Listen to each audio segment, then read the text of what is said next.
En général, c'est ce qu'on fait sur le nez, la visibilité.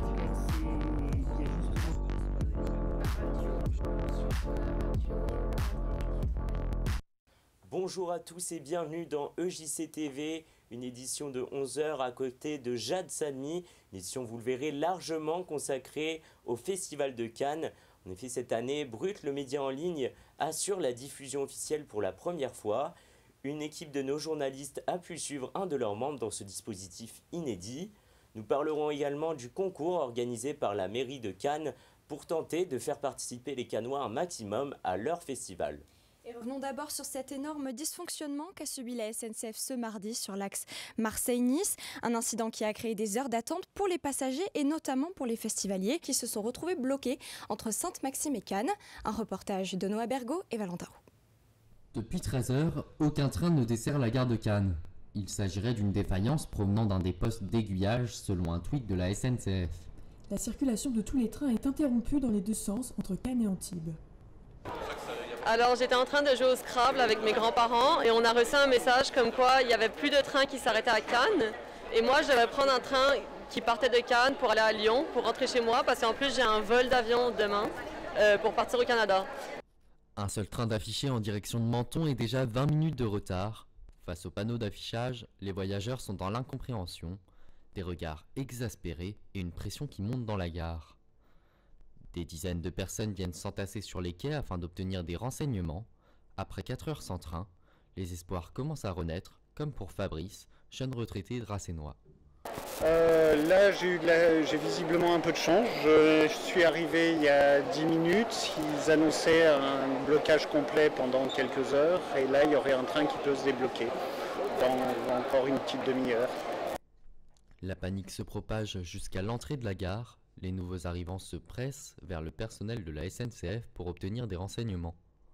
Alors globalement on a quand même des informations, on a reçu quelques informations de la SNCF, on a mis l'application et ils nous mettent en temps réel le retard de notre train prévu.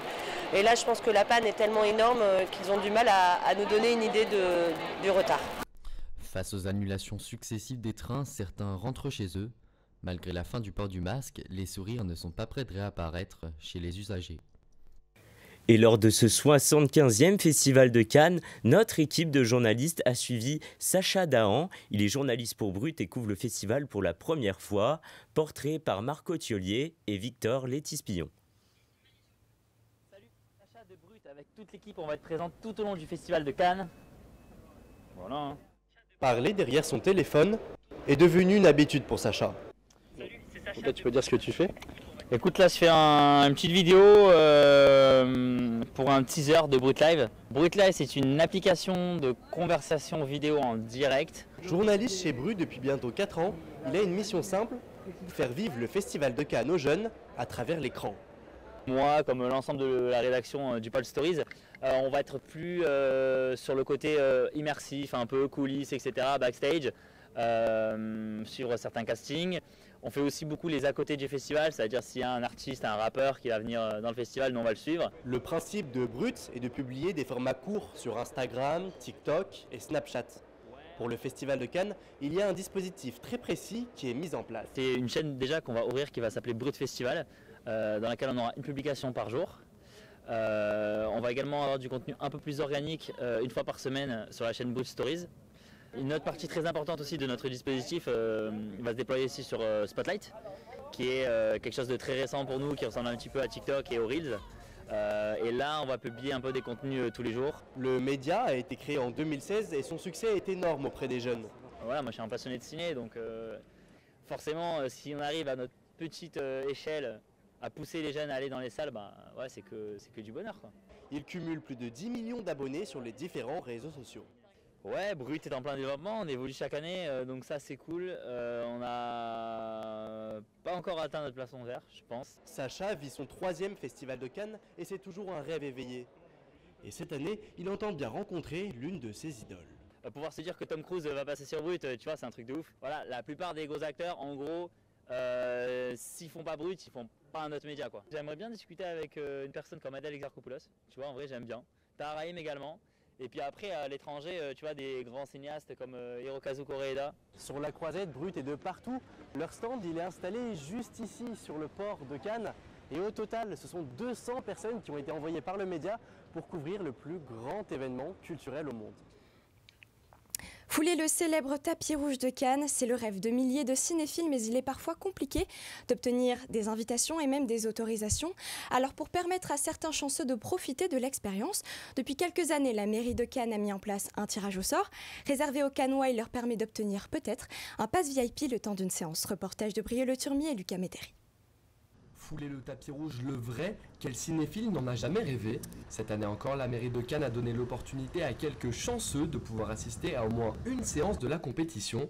Un tirage au sort réservé aux Cannois, toujours en nombre, pour tenter leur chance. Presque 3500, 3489, donc tout est rentré dans un fichier. Et donc la veille de l'ouverture du festival, traditionnellement, on a un huissier de justice avec monsieur le maire ou son premier adjoint qui lance le tirage au sort. Au total, ce seront 750 gagnants qui prendront la direction du palais des festivals avec la personne de leur choix. La grande majorité des participants repart de l'hôtel de ville déçus mais pas abattus. Les résultats ont été affichés ce matin. On a perdu. Toi non plus, On a perdu. toi non plus, tu y es pas. Là-bas, on y est pas. Pas trop déçu Tant pis. l'année prochaine? L'année prochaine, c'est le jeu. Il y a des places de cinéma. Des places de cinéma qui peuvent valoir plusieurs centaines d'euros. En acheter ou en vendre à la volée, cela peut être tentant, pourtant c'est interdit. La mairie de Cannes l'a rappelé sur son compte Twitter.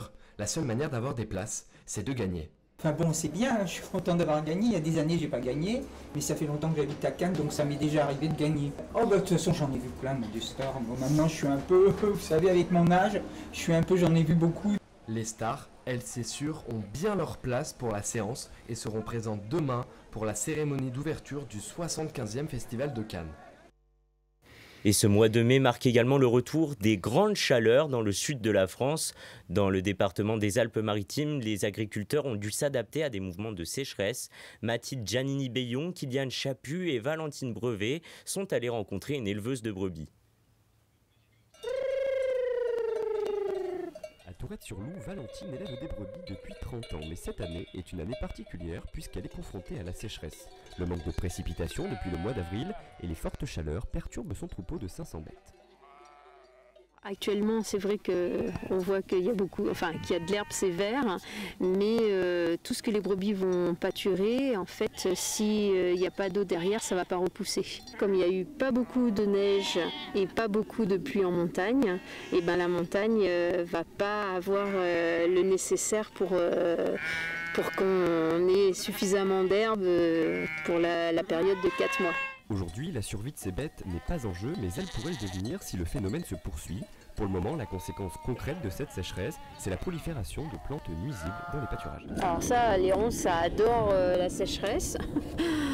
Donc du coup, ça va s'embroussailler et la brebis, en fait, elle va surtout prendre que les jeunes pousses. Pour aider les agriculteurs sinistrés, les assurances peuvent leur verser des sommes d'argent qui leur permettent de faire face à la sécheresse. Le système assurantiel, c'est de l'aide, on cotise par l'intermédiaire d'une cotisation d'assurance et ensuite on donne une indemnité financière et le destinataire de l'indemnité, il en fait ce qu'il veut. Si c'est un éleveur, mettons, il peut acheter du foin, il peut acheter des granulés, il peut acheter du tourteau de soja, on lui donne une somme d'argent en fonction de ce qu'il a souhaité garantir.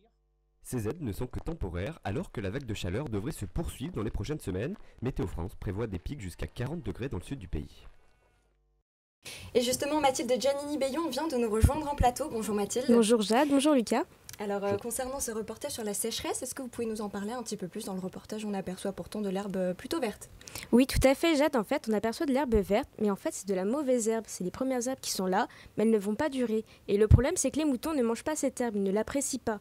Et en plus, si on a l'impression qu'il y a de l'humidité, c'est parce que l'élevage de Valentine est près de la côte et reçoit des airs marins. Mais ça ne va pas durer. Si la sécheresse continue, elle ne pourra plus faire paître ses moutons. Et Valentine, la bergère que vous avez interrogée, qu'est-ce qu'elle va devenir? Bien justement, c'est compliqué. Pour l'instant, elle garde espoir. Elle aurait peut-être assez de terrain pour faire brouter ses moutons. Mais si la sécheresse continue, ça ne va pas être possible de garder son troupeau. Elle nous a confié en off qu'elle ne comptait pas continuer son activité et qu'elle allait sûrement arrêter dans les deux ans à venir. Donc elle va sûrement se reconvertir et plutôt travailler dans la laine plutôt que dans l'élevage. Merci beaucoup Mathilde. Merci, Mathilde. Et justement, initiative solidaire, cette semaine avait lieu les Journées de la Croix-Rouge, une belle occasion pour les bénévoles de récolter des dons et surtout un rendez-vous immanquable pour cette ONG. Reportage de Maxime Conchon, Laura Hu et Jeanne Bienvenue. Gabor Tayeb, du coup c'est mon fils. La voix un peu hésitante, mais l'émotion est là. Charlotte a 20 ans et vient d'accoucher d'un petit garçon le 22 avril dernier. Par manque de moyens, elle a fait appel à la Croix-Rouge de Cannes. Moi je suis venue 2 fois, ils nous ont donné des trucs à manger, moi ils m'ont donné des lunettes. On pensait peut-être avoir du Doliprane. Oui, on a des camarades. Ce matin on nous a donné des trucs à Saint-Vincent-de-Paul aussi, des nouvelles baskets, des nouveaux t-shirts et tout. Pour les bénévoles de l'association, la sonnerie du téléphone rythme les journées chargées. Ouvert 2 heures chaque après-midi, la structure s'occupe de plus de 3500 personnes par an. On les habille, on les nourrit et on les soigne. On a les réfugiés d'Ukraine qui sont en plus, qu'on n'avait malheureusement pas prévu et qui font aide au mieux que l'on peut aussi vu leur situation. Et là, c'est 500 personnes par mois, en plus. 3500 plus 500, ça fait 4000 personnes par an. Pour les accueillir, un médecin généraliste et des spécialistes sont présents certains jours en tant que bénévoles. Quant au reste de la semaine, elle est consacrée à la distribution de nourriture et de vêtements. Et pour récolter les recettes, les bénévoles ont une certaine technique. J'ai toujours fait la quête, voilà. C'est ce qui nous permet d'engranger un petit peu d'argent sur l'année. Alors, le problème, c'est qu'on n'a pas suffisamment de bénévoles qui sont en mesure de faire la quête parce qu'on a beaucoup de bénévoles qui ont déjà un certain âge, donc qui ne peuvent pas forcément aller dans la rue. On a des personnes qui n'arrivent pas à aller vers les gens pour quêter. C'est vrai que c'est une démarche différente. Autant ces gens-là seront capables de bien accueillir une personne en difficulté, autant elles ne vont pas arriver à aller quêter. Pour financer leurs actions, l'association organise chaque année ce grand événement national.